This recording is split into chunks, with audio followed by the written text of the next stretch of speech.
O tema da mensagem de hoje é montes e vales. Amém? Você vai entender por que montes e vales. Diz assim, versículo 23 a 28 de 1 Reis 20. Enquanto isso, os conselheiros do rei da Síria lhe diziam: os deuses deles são deuses das montanhas, e é por isso que eles foram fortes demais para nós. Mas se o combatermos nas planícies, com certeza seremos mais fortes do que eles.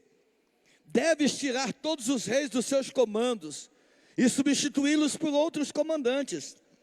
Também deves organizar um exército como o que perdestes, cavalo por cavalo, carro por carro, para que possamos combater com Israel nas planícies. Então é certo que os venceremos. Ele concordou com eles e fez como foi aconselhado. Na primavera seguinte, Ben-Hadad convocou os arameus e marchou até Afeque para lutar contra Israel. Os israelitas foram convocados e, tendo recebido provisões, saíram para enfrentar os arameus. Os israelitas acamparam do lado oposto, como dois pequenos rebanhos de cabras, enquanto os arameus cobriam todo o campo. O homem de Deus foi ao rei de Israel e lhe disse: assim diz o Senhor, como os arameus pensam que o Senhor é um Deus de montanhas e não um Deus dos vales, eu os entregarei, esse exército enorme, nas suas mãos, e vocês saberão que eu sou o Senhor. Fecha seus olhos. Pai, obrigado pelo privilégio que temos de mais uma vez podermos estarmos aqui, louvar o teu santo nome, nos envolvermos contigo. Nós oramos aqui, ó Pai, pedindo a graça do Senhor, o entendimento do Senhor, que o Senhor possa nos levar, ó Pai, mais profundamente diante da tua presença. Nós oramos e te agradecemos em o nome do Senhor Jesus. Amém e graças a Deus. Podemos assentar? Pode acender o restante das luzes para mim, por favor.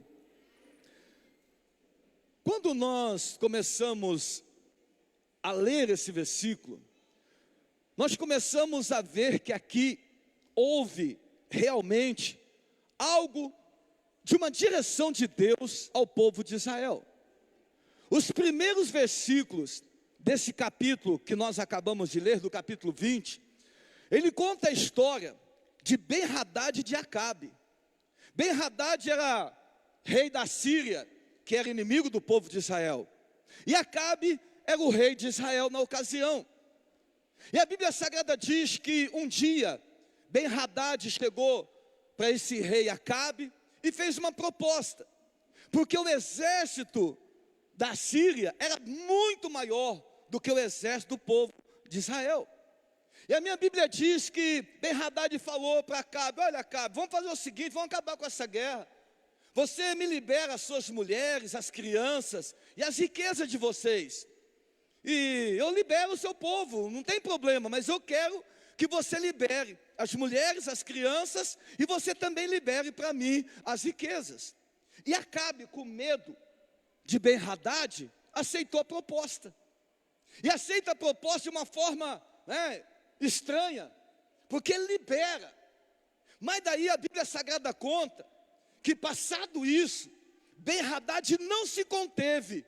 E Ben-Hadad agora não queria mais só as mulheres, não queria mais só as crianças, não queria mais só as riquezas. Agora Ben-Hadad queria tudo o que o povo de Israel queria, ou tinha, ou possuía. E aqui nós aprendemos o primeiro princípio dessa mensagem. E qual é esse princípio que nós aprendemos? Quando damos uma brecha para o inimigo, ele não se contenta apenas com uma parte, mas ele quer toda a nossa vida. Quem está comigo aqui diz amém. Quando nós damos brecha, deixa isso aqui para mim. Quando nós damos brecha para o inimigo, nós abrimos uma pequena brecha, ele entra e ele quer tudo que nós temos. Quando nós abrimos uma brecha para um pecado pequeno, nós vamos pecar grande, porque o inimigo não quer que você peque apenas um pouco, ele quer que você se perca. Ele quer que você se afaste, ele quer que você perca a sua salvação, ele quer que você perca tudo aquilo que você tem. Quem está comigo aqui? Acende a luz para mim, apagou aqui, acho que apagou, caiu a chave lá. Então eu preciso entender isso, eu não posso dar brecha, eu não posso negociar, porque se eu negociar com o inimigo, ele vai me arrebentar. Acabe negocia com Ben-Hadad. É a mesma coisa, irmãos, internet. Quem acessa a internet aqui diz amém, glória a Deus, amém, glória a Deus. De vez em quando, até mostro para minha esposa, eu recebo alguns convites ou alguém se colocando, né, para ser meu amigo ou minha amiga no Facebook. Quando eu olho o perfil, é uma menina nova, geralmente nova, muito bonita, geralmente é do Rio Grande do Sul ou do Rio de Janeiro, né? E quando eu recebo aquele convite, eu mostro para minha esposa. Eu digo a ela: Rose, o que essa menina quer comigo? Por que ela quer ser minha amiga? Você sabe por que isso acontece? Porque quando você cai na besteira de aceitar uma amizade dessa, logo em seguida, você recebe uma mensagem no privado: oi, olha a brecha aberta, olha a brecha aberta. E aí de repente esse oi vira um olá, e esse olá vira: eu quero falar com você. E você que é bobo, porque todo homem é bobo, amém ou não amém? Se não tiver Deus na vida, irmão, nós somos um bando de bobo. Aí olha e fala: uau, o que essa menina quer comigo? E aí você trava uma conversa com essa menina. Você troca o WhatsApp com essa menina. Uma semana depois, você está sendo chantageado, porque alguém está entrando em contato com você, dizendo que é um advogado e que você está em pedofilia. Quem está comigo aqui diz amém. Eu já ouvi várias histórias dessas, irmão, várias, não poucas, de pessoas que caem nisso. E aí a pessoa que está do outro lado acharca o camarada. E geralmente eles tentam pessoas de bem, pessoas que têm reputação. Eles não vão para qualquer um, é quem tem reputação. E aí de repente o camarada chega e fala: olha, você precisa me dar R$1.000, porque senão eu vou escancarar a sua conversa na internet inteira, eu vou acabar com a tua vida. E o camarada cai nessa e dá R$1.000. Depois de uma semana é R$2.000. Depois de uma semana é R$4.000. E não tem fim. E não tem fim. Mas por que isso está acontecendo? Porque foi dado uma brecha. E volto a dizer aquilo que está escrito aqui, nesse primeiro princípio. O diabo, o nosso inimigo, nós precisamos entender que quando nós damos uma brecha para o inimigo, ele não se contenta apenas com uma parte, ele quer toda a nossa vida. Acabe deu uma marcada e negociou com Ben-Hadad. Ben-Hadad falou assim: não, agora não é, eu quero mais, eu preciso de mais, eu preciso de mais. A minha Bíblia diz que um abismo chama outro abismo, ao som das suas cadadupas. Pastor, mas o que é cadadupas? É cachoeira. Então a Bíblia diz assim: um abismo chama outro abismo ao som das suas cachoeiras. Quem já foi perto da cachoeira diz amém aí, amém. É bonito ou não é bonito o frescor da cachoeira? Quando você está em Foz do Iguaçu, que tem aquelas cachoeiras, é bonito, é bom demais, aquele barulho da cachoeira caindo. Porém, todo final de uma cachoeira é um abismo. O que a Bíblia diz é que um pecado chama outro pecado. O que a Bíblia diz é que uma destruição chama outra destruição. E chama agradavelmente. E chama colocando coisas boas. Irmão, o pecado, ele vem com coisas boas, não é com coisa ruim. Porque se viesse com coisa ruim, você não pecava.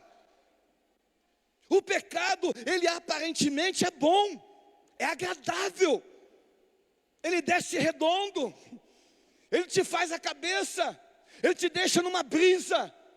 O grande problema do pecado é o abismo que você entra depois, é a consequência do pecado. E quando eu olho Ben-Hadad aqui, fazendo a proposta, Acabe aceitando, e a partir daí começa uma guerra muito forte. A partir daí, o rei da Síria, Ben-Hadad, resolve aceitar o conselho dos seus amigos. Diz: olha, nós perdemos a guerra, porque esse Deus que esse povo serve ele só fica no monte, no vale ele não vai. Ele não consegue vencer no vale. Vamos levar eles para o vale, que lá nós vamos vencer. E aí começa uma guerra muito forte. Mas a minha Bíblia diz que o meu Deus manda um homem de Deus ao rei de Israel e dizer: olha, pode aquietar o seu coração, fica tranquilo, porque o Deus que você serve não é somente o Deus dos montes, mas também é o Deus dos vales. Aleluia! Eu quero ser profeta na sua vida nesta noite, neste lugar. O Deus que você serve não é apenas o Deus dos montes, mas também é o Deus dos vales, para glorificar o nome dele na tua vida. Eu preciso entender isso. Aí eu preciso entender o que é o conceito de monte. O que é o conceito do monte? O monte é quando você está por cima. O monte é quando você está no alto. O monte você tem uma visão privilegiada dos problemas. Você tem a visão privilegiada dos inimigos. Você tem essa visão.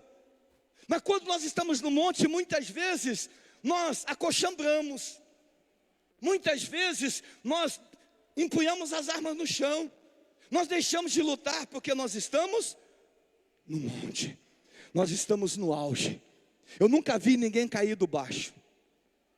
Eu nunca vi ninguém cair quando estava lá embaixo. Eu nunca vi ninguém cair sem dinheiro. Não vi. Eu nunca vi ninguém cair quebrado. Mas eu já vi muita gente que alcançou o auge e depois caiu, porque não soube se manter no auge. Nós precisamos entender que a nossa vida, ela é feita de montes e de vales. O vale é aquele momento que você passa ruim. O vale é aquele momento que você não tem perspectiva de futuro, porque no vale você só vê monte. No vale você não consegue ver a sua frente. O salmista Davi, no Salmo 23, o verso 4, ele diz assim: ainda que eu ande pelo vale da sombra da morte, eu não temerei mal nenhum, porque tu estás comigo, a tua vara e o teu cajado me consolam. Eu estava em Israel em 2016, e nós fomos ver o vale da sombra da morte. No vale da sombra da morte, entenda aqui, no vale da sombra da morte, não bate sol. Morro de um lado, morro do outro. Por isso que o nome é o vale da sombra da morte. É escuro o tempo todo. Ninguém arrisca passar por lá sozinho, porque lá os salteadores estão prontos para poder roubar, para poder matar. Então todo mundo tem cuidado com o vale da sombra da morte. E Davi diz assim: ainda que eu ande pelo vale da sombra da morte, eu não temerei mal nenhum, porque tu estás comigo, a tua vara e o teu cajado me consolam. Aleluia! Ele está dizendo: eu sei que eu posso estar no vale, eu sei que eu posso entrar no vale, mas no vale o Senhor estará comigo. No vale o Senhor estará com você. Ele está no monte, amém, glória a Deus, Ele está lá com você. O problema é que muitas vezes quando a gente está lá no monte, a gente se esquece de Deus. A gente deixa de praticar alguns princípios que nos levou a chegar até o monte. A gente deixa de orar como orava, a gente deixa de se entregar como se entregava, a gente deixa de jejuar como jejuava. Porque agora a gente está no monte, agora a gente está no auge. Agora a gente está com nome, agora sim, e tal. Aí a gente esquece disso aí. Quando a gente está no vale, quando a gente está no vale. É oração, jejum, 24 horas, propósito em cima de propósito. Quem já fez propósito no vale aqui diz amém, amém. Você está no vale, meu irmão, você quer que Deus te tire de lá. E quando você vai para o monte, você esquece dele. Mas eu tenho que entender que o Deus que eu sirvo é o Deus dos montes, mas também é o Deus dos vales. É o Deus dos vales, mas também é o Deus dos montes. E aqui nessa história nós aprendemos algumas coisas que eu quero compartilhar com vocês aqui através dessa história. Primeiro, nós aprendemos que o inimigo pode ser grande, mas Deus é maior.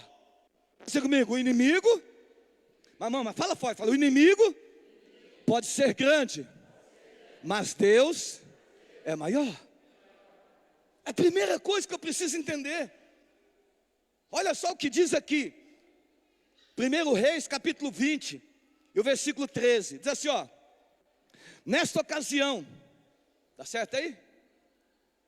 Então vamos lá, ouve aqui. Nesta ocasião, um profeta foi até Acabe, rei de Israel, e anunciou: assim diz o Senhor, vê este exército enorme?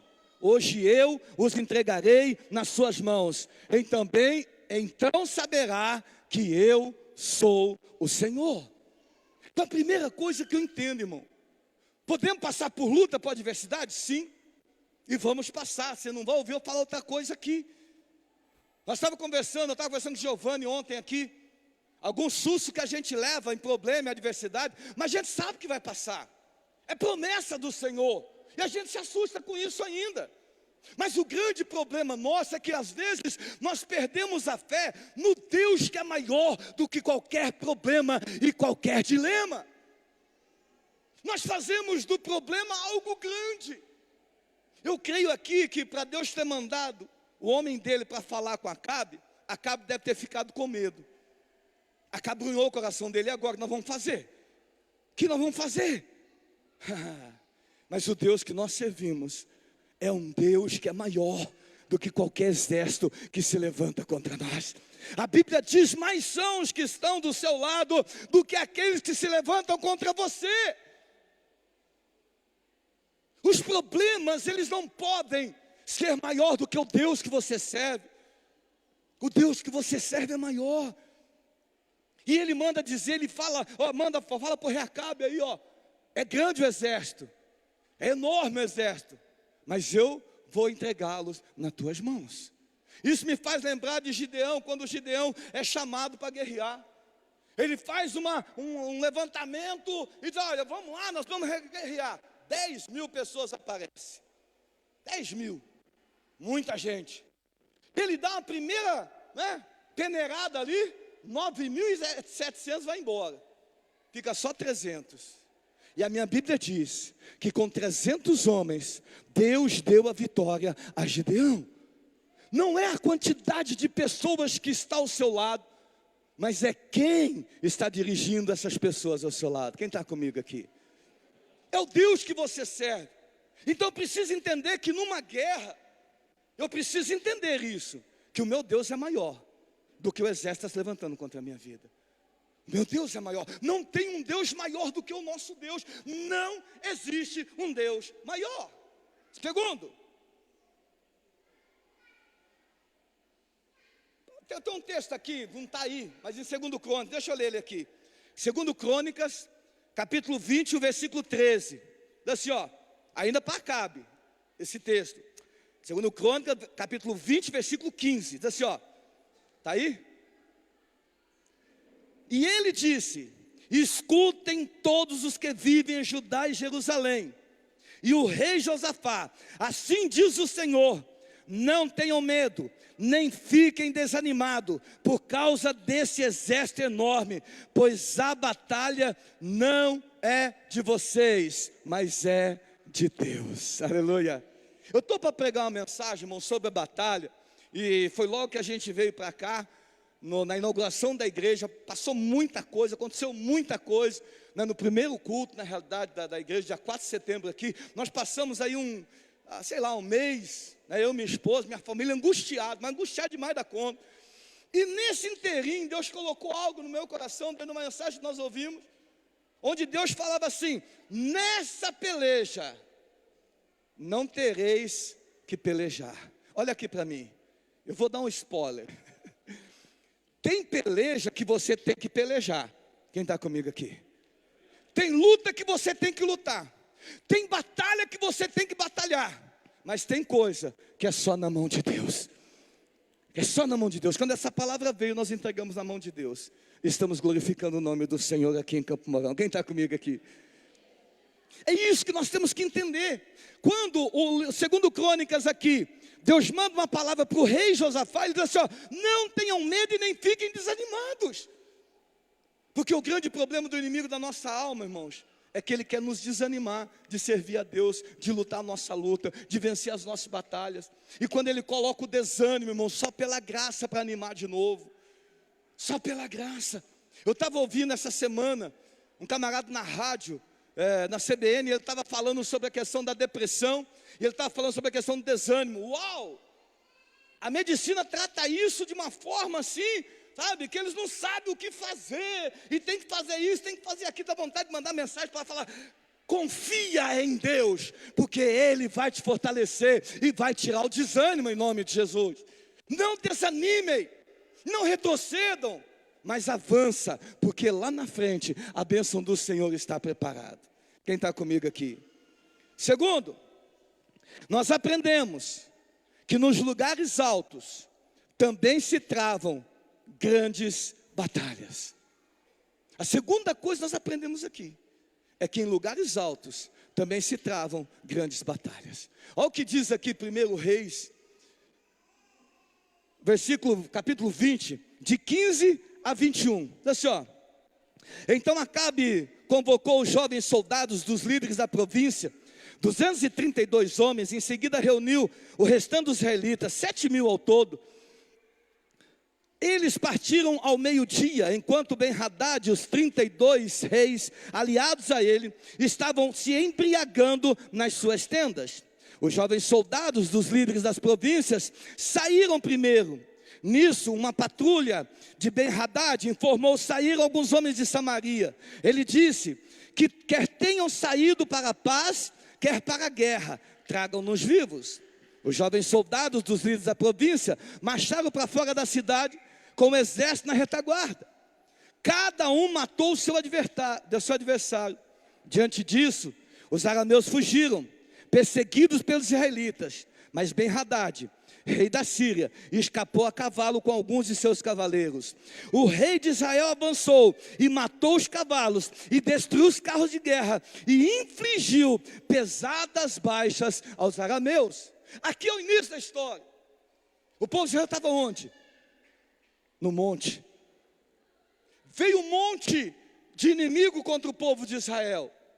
O nosso problema é que a gente baixa a guarda quando a gente está no auge. É que a gente acha que não tem luta no auge. É que a gente acha que não tem batalha quando a gente está no monte. Tem batalha quando a gente está no vale. Mas no monte não. A gente acha que porque a gente chegou num patamar legal, agora eu cruzo os braços e fico sossegado. Mas quando eu olho para essa história aqui, o povo de Israel está no monte. E mesmo no monte, mesmo no auge, mesmo no alto, teve batalha. Entenda uma coisa: a nossa vida é feita de batalhas, mas é feita de vitórias em nome do Senhor Jesus. Eu preciso entender, eu estou no auge, eu preciso vigiar, eu preciso cuidar, eu preciso me manter. Porque o problema não é você chegar até o alto, o problema é você se manter lá em cima. O problema é se manter. Porque chegar, você vai trabalhar, você vai lutar, você vai ser digno, e a coisa vai acontecer. O problema é você se manter lá em cima. Você se manter. Em Deuteronômio, se não me falha a memória, há um texto que Deus fala assim: olha, quando vocês chegarem lá, Ele traz um monte de promessa para o povo, e Ele diz assim: ó, quando vocês chegarem lá, não se esqueça de onde vocês vieram e quem os levou até onde vocês vão chegar. Quem está comigo aqui? Eu preciso entender que eu chego num patamar, eu tenho que entender de onde eu vim. Eu tenho que entender de onde eu vim, para eu valorizar quem me levou até onde eu estou. Porque se eu não valorizar, eu vou dar brecha. E se eu der brecha, o inimigo não quer só um pedaço, o inimigo quer tudo. Ele quer destruir, ele quer te jogar no chão. Algumas pessoas que são vítimas de inveja, se eu perguntar aqui, irmão, vários de vocês vão levantar a mão e vão dizer que é vítima de inveja. Porque a gente tem essa paranoia, né? Ah, porque eu perdi tudo porque inveja. Mas conhece alguém assim? Perdi tudo porque, o invejoso. Não. Quando você tem Deus, a inveja não tem poder sobre a tua vida. E você tem que entender, irmãos, que a inveja, às vezes você fala assim: o camarada quer o que eu tenho, o invejoso não quer o que você tem, porque o invejoso não tem capacidade de ter o que você tem. O invejoso quer que você perca o que você tem. É isso que ele quer. Ele quer que você perca. O nosso problema é que a gente acha que as pessoas querem o que a gente tem. O Caio tem essa guitarra, aí de repente vem um brasiliano e quer uma guitarra igual. Isso não é inveja. Inveja, quando o brasiliano chega, que não está na vida do brasiliano, quando o brasileiro chega e fala, nossa, que guitarra bonita, tomara que quebre. Isso é inveja. Isso é inveja. Você quer ver o tipo de inveja velado? Você tem um sonho de comprar um carro. Vamos colocar um carro aí, a Mercedes, 970, uau. Aí você tem um sonho, aí você chega e compartilha esse sonho com alguém, não vou colocar nome para não comprometer. Aí você compartilha, olha, aí o camarada olha para você e fala assim, nossa, é um carrão, mas gasta demais, o pneu é muito caro, se der um furinho lá, sabe, acaba com você. É invejoso. Ele não tem capacidade de ter uma Mercedes A970, então ele quer que você não tenha, ele quer, se você tiver, ele quer que você perca. Ei, olha aqui para mim, quem está em Cristo, quando está no auge, continua no auge, para a glória do nome do Senhor. Mas tem que ter compromisso com Ele, não é de qualquer jeito, não é de qualquer forma. Terceiro, aprendemos ainda que o inimigo não tem medo de ninguém que está vivendo em lugares altos. Você viver em lugar alto, irmão, não vai repreender os inimigos da sua alma. Não vai impedir ele de agir, não. Viver em lugares altos não é de forma nenhuma vacina contra os seus inimigos. O diabo não tem medo de quem está lá em cima não, meu irmão. Não tem. Olha só o que diz aqui. O versículo 23 de 1 Reis, capítulo 20. Enquanto isso, os conselheiros do rei da Síria lhes diziam, os deuses deles são deuses das montanhas, e é por isso que eles foram fortes demais para nós. Mas se os combatermos na planície, olha o que ele diz aqui, com certeza seremos mais fortes do que eles. Enquanto o povo de Israel estava no monte, o inimigo estava tramando agir contra ele. O inimigo não estava com medo do povo de Israel, ao contrário. O inimigo dizia assim, eles estão no monte, vamos trazer para o vale, vamos descer eles, vamos derrotar eles, vamos jogar eles, vamos tirar alguma coisa deles. Você lembra do servo Jó, do Deus Altíssimo? Há um diálogo ali, que muitos teólogos não conseguem explicar, que é Deus conversando com o diabo. E o diabo chegou, e Deus chegou para o diabo e falou assim, você está vendo meu servo Jó? Ele é íntegro, ele é reto, ele se desvia do mal. E o diabo olha para Deus e fala assim, ele só está assim porque ele está no monte, porque ele está no auge. Ele só é tudo isso porque você dá tudo para ele. Tudo que ele quer, você dá. E aí ele se mantém íntegro, e aí ele se mantém reto, e aí ele se desvia do mal. Eu quero ver se ele não tiver o que ele tem. Olha a proposta. Meu irmão, deixa eu dizer uma coisa, Deus conhece a sua estrutura, e sabe até onde você aguenta as provações. Amém ou não amém? Que às vezes você fala assim, Deus, eu não aguento mais, aguenta sim. A minha Bíblia diz, e Paulo ele fala, que Deus não dá provação maior do que aquela que nós possamos passar, e com essa provação, Ele também nos dá o livramento, aleluia. Aí o diabo fala assim, eu vou tocar nele. Deus fala, pode tocar em tudo, só não toca na vida dele. Irmão, acabou a vida de Jó a priori. Jogou Jó lá no chão, versículo capítulo 19, leia lá que eu resumo, né? Ele começa a declarar, olha, eu não tenho mais unha, eu estou coçando agora as minhas feridas com caco de telha, eu estou dando ordem, ninguém me obedece, porque antes todo mundo me obedecia, mas agora ninguém me obedece, a minha mulher nem chega perto de mim, porque não pode também. Ele começa a dizer, olha, eu falava isso, eles obedeciam, agora não obedecem mais, eu estou aqui no chão. Mas no versículo 25 do capítulo 19 de Jó, ele diz assim, mas eu sei que o meu Redentor vive e por fim se manifestará sobre a minha vida, aleluia. Tiraram tudo de Jó, jogaram ele no pó, mas ele não blasfemou contra o poder de Deus e contra aquilo que Deus permitiu acontecer na vida dele. Olha aqui para mim, olha aqui para mim, não é porque você está passando pelo vale que você vai deixar de servir a Deus.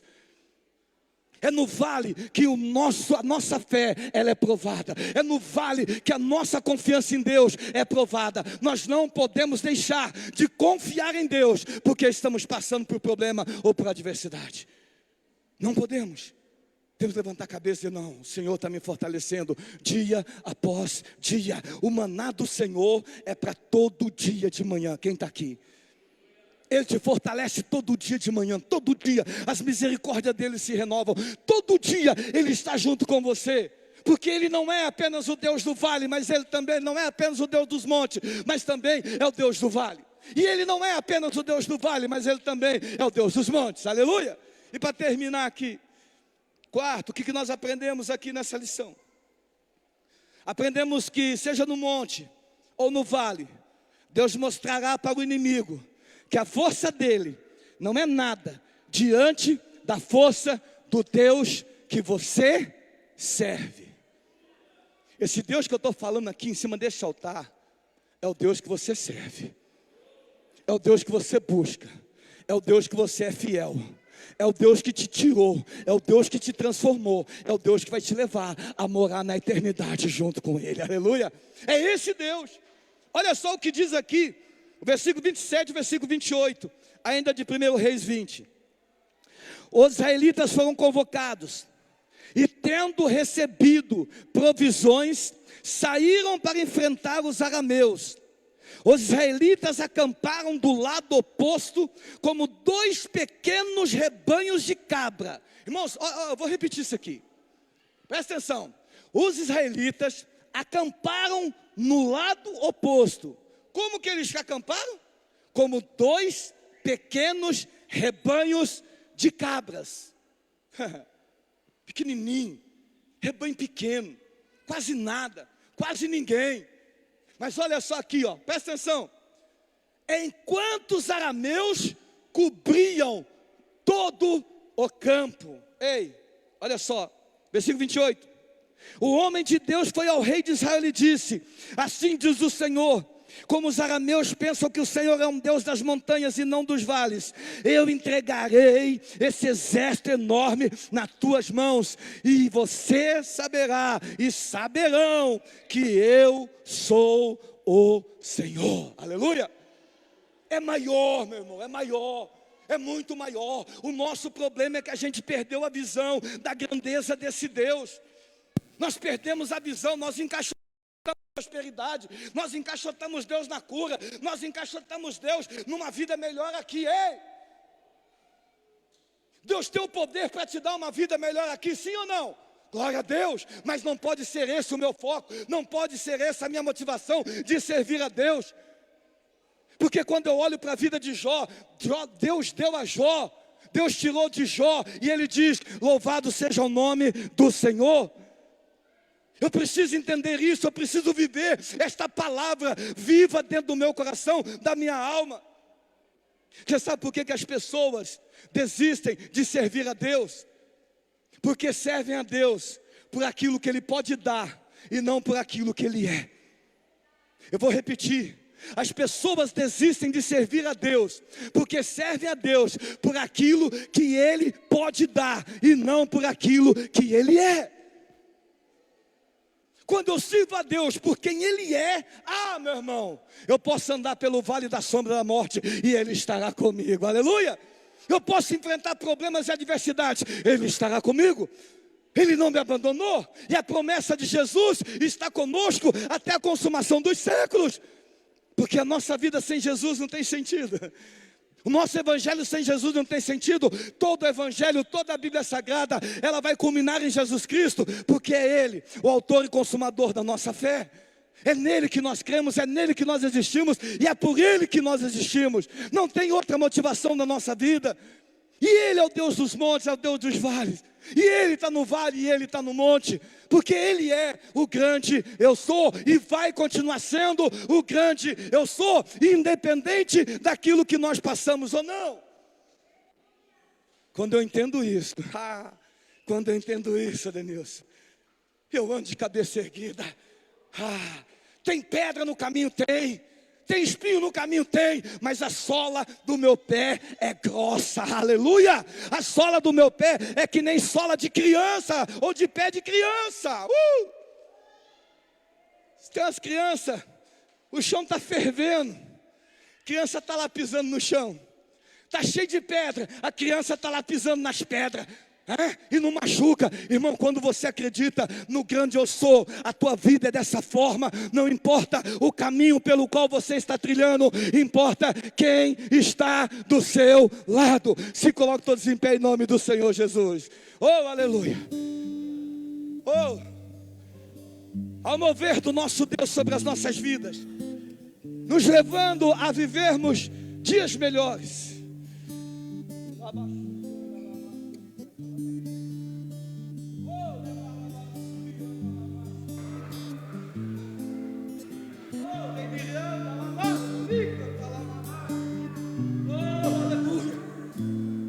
Aleluia. Esse Deus é um Deus tão poderoso que Ele olha para nós e Ele nos identifica. Ele diz: filho amado, filha amada, eu te amei primeiro, eu te escolhi, eu te reservei. Você é meu, você é minha. Ele diz: olha, o exército está se levantando contra você, não é nada diante do meu poder sobre a tua vida. Aí você fala: Senhor, eu estou fraco. Aí o Senhor fala: o meu poder vai se aperfeiçoar na tua fraqueza. Senhor, eu sou fraquinho demais. Aí ele usa Oséias para dizer: diz o fraco, eu sou forte. Porque o apóstolo Paulo diz: tudo posso naquele que me fortalece. E aquele que te fortalece é o grande eu sou, e Ele está neste lugar, em nome de Jesus.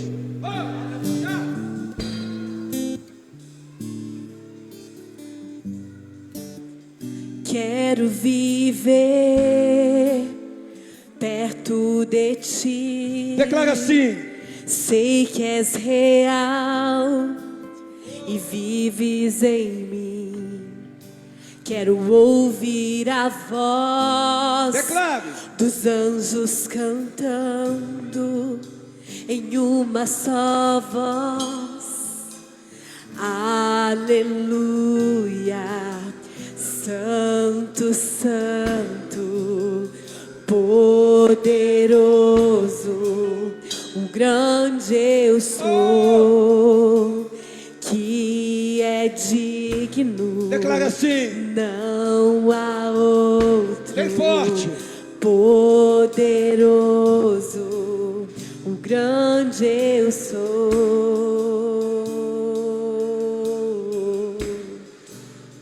Quero estar perto do teu coração, amar a palavra, bem forte, ouvir tua voz, ver ossos secos com vida outra vez, em uma só voz. Aleluia. Santo, santo, poderoso, o grande eu sou, que é digno, não há outro. Poderoso, o grande eu sou.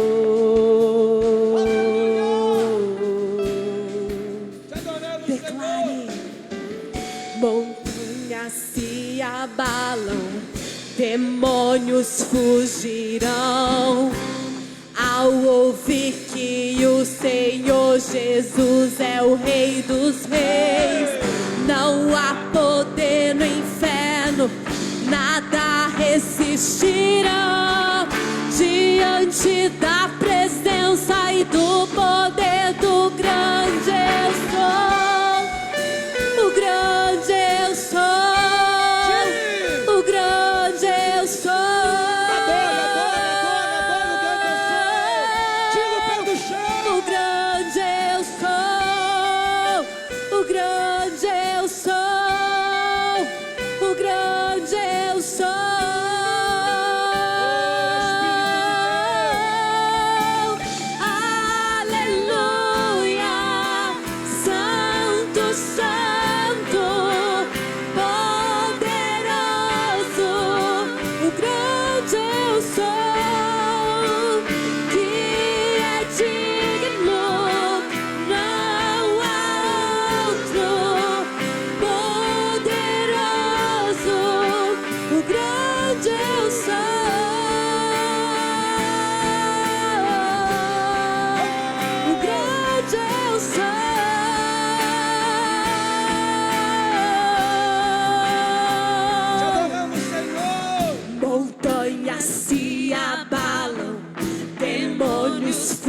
resistirão ao ouvir que o Senhor Jesus é o Rei dos Reis.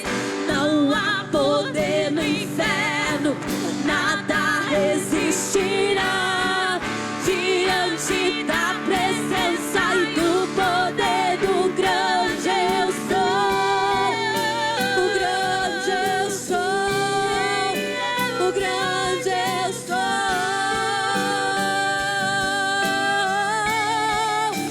o grande eu sou, o grande eu sou, o grande eu sou.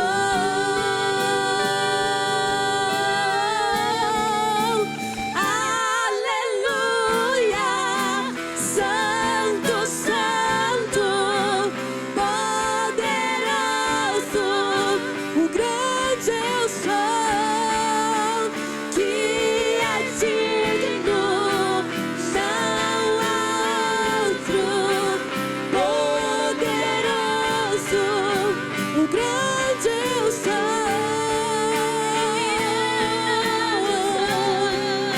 o grande eu sou.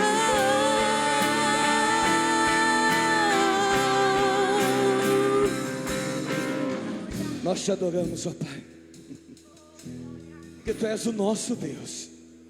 É um Deus tão eterno, tão santo, tão poderoso, Pai. E nós não cansamos de declarar isso em cima deste altar.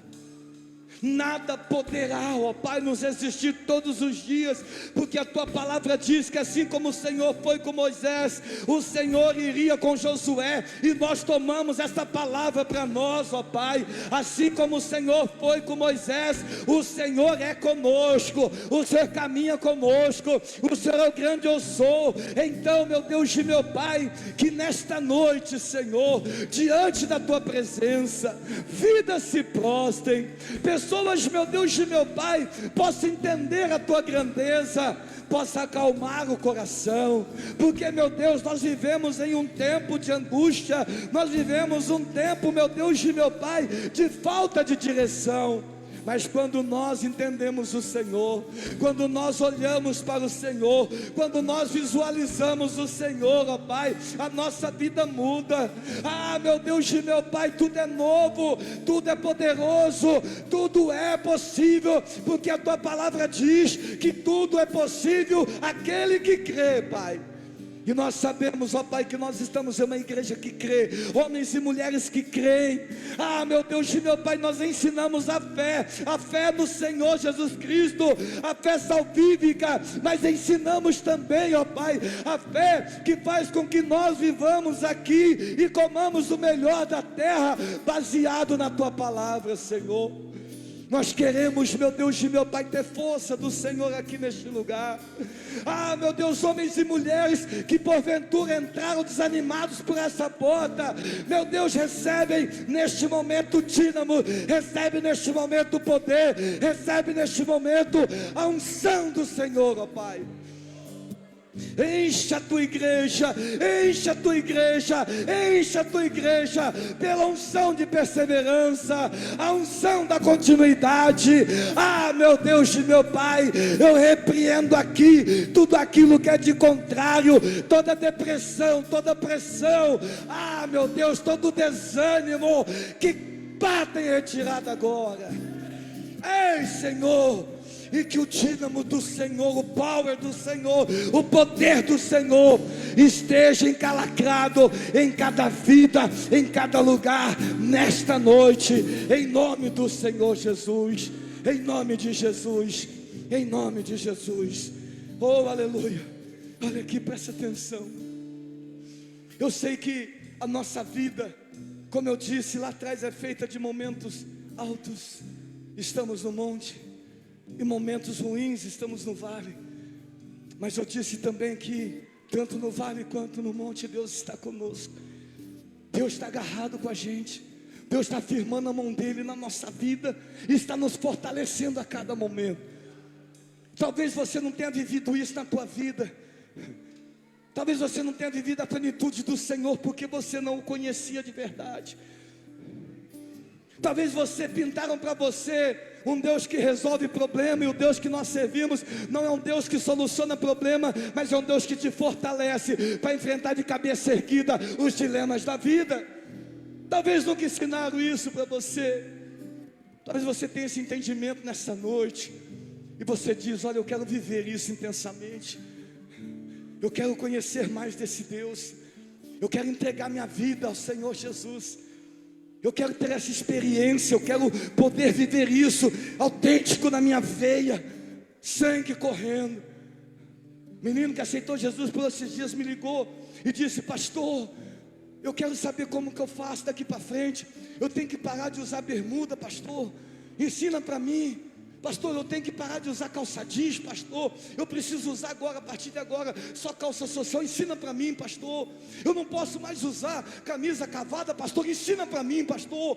Dá as regras da igreja. Eu disse: não, você tem liberdade de servir ao Senhor teu Deus, do jeito que você quiser servir, de bermuda, de camisa manga regata. O importante é você ter compromisso com o Senhor Jesus Cristo.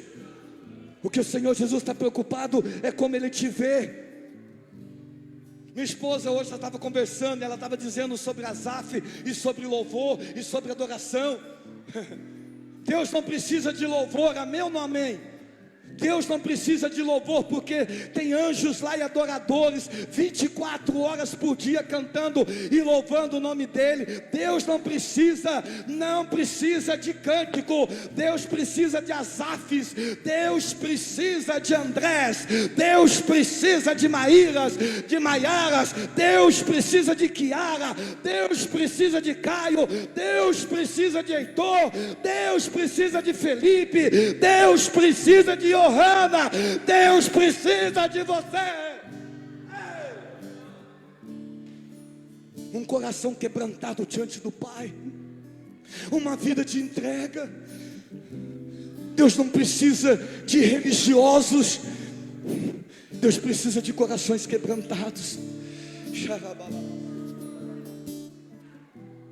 Se você nesta noite gostaria de entregar o seu coração, eu gostaria de te conhecer, você que quer entregar a sua vida ao Senhor, dizer: Senhor, eu quero ser esse Asaf, eu quero ser esse Caio, eu quero ser esse Heitor, eu quero ser esse na tua presença, eu quero te adorar, eu quero entregar minha vida ao Senhor. Se nós temos alguém que gostaria nesta noite tomar essa decisão e entregar a sua vida, levante a sua mão. Eu quero te conhecer. É a oportunidade que você tem nesta noite de estar entregando a sua vida ao Senhor. A nossa vida, nós caminhamos muito, e ela é longa, no caminho nós nos perdemos, no caminho nós deixamos de adorar o Rei dos Reis, o Senhor dos Senhores, e nós nos desviamos do caminho dele. Toda noite é noite de reconciliação. Você que por acaso deixou de ser Asaf para cantar, você que por acaso deixou de ser o nome diante do Pai, e se desviou dos caminhos do Senhor por algum tempo. Quando estava no auge, lá no monte, você foi para o vale, e você não entendeu porque você foi para o vale, desviou e abandonou os caminhos do Senhor. E nesta noite você está aqui e gostaria de se restaurar na presença do Senhor. Eu quero te conhecer, e nós vamos orar, e nós vamos colocar você de volta na presença do Senhor, desse grande eu sou, daquele que muda a nossa história, daquele que muda a nossa vida. Eu quero conhecer você. Você tem um momento para sair do seu lugar e vir aqui à frente, em nome do Senhor Jesus. Oh, aleluia, aleluia. Montanhas se abalam, declare. demônios fugirão ao ouvir que o Senhor Jesus é o Rei dos Reis. Não há poder no inferno, nada resistirá diante da presença e do poder do grande eu sou, do grande eu sou, do grande eu sou.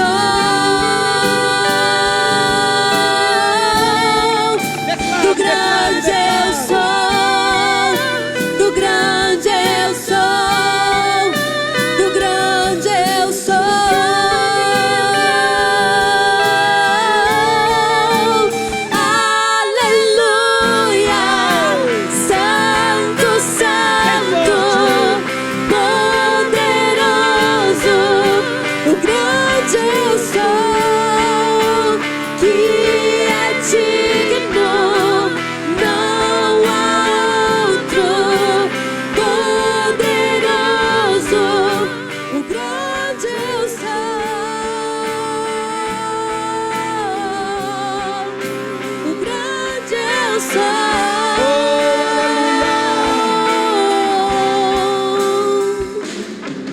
altura do seu coração.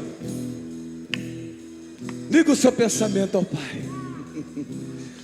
Se Deus é poderoso para fazer muito mais do que aquilo que a gente imagina ou pensa, jamais adentrou em pensamento humano aquilo que Deus tem preparado. Ei, pastor Sérgio, jamais penetrou no teu pensamento aquilo que Deus tem preparado para você. Ei, o Senhor te abençoe e te guarde. O Senhor faça resplandecer o seu rosto sobre ti e tenha misericórdia de ti. O Senhor sobre ti levante o seu rosto e te dê a paz. Que a paz do Senhor, que excede o nosso entendimento, esteja sobre a sua vida, sobre a sua casa, sobre a sua família. Eu quero profetizar uma semana abençoada e produtiva na tua vida e na tua família. Nunca se esqueça, você é importante para Deus. Você é importante. E abala.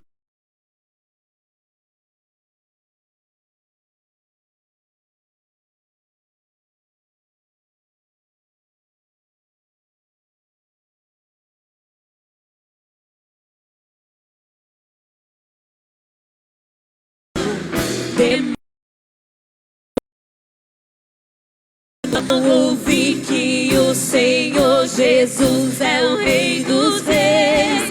Não há poder no inferno, nada resistirá diante